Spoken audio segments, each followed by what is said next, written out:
So you might be in a situation where for some reason iOS 18.7.7 is just not installing. Now, this can happen for a couple of different reasons out there. The first thing to remember here is that with iOS 18.7.7, this is an update that you do need quite a bit of storage to be saved in.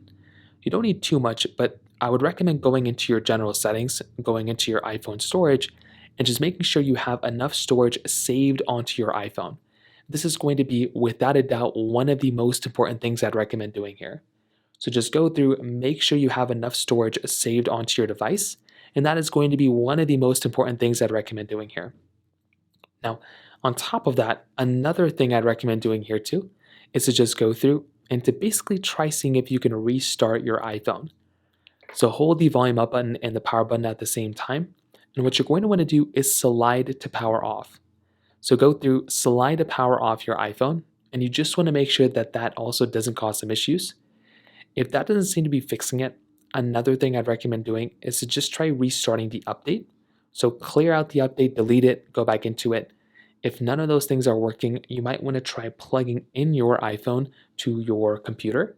So go ahead, grab that wire, plug it into your computer, and try seeing if you can actually update your iPhone via your computer. That's going to be another very important thing I'd recommend doing here as well. So in terms of that basically covers it up there. If you have any other thoughts or questions, please let me know in the comment section below. Hit the like button, that would mean so much, but definitely hit that subscribe button. More importantly than everything else, I love every single one of you guys. Hopefully I'll catch you guys in the next video. Peace out till then.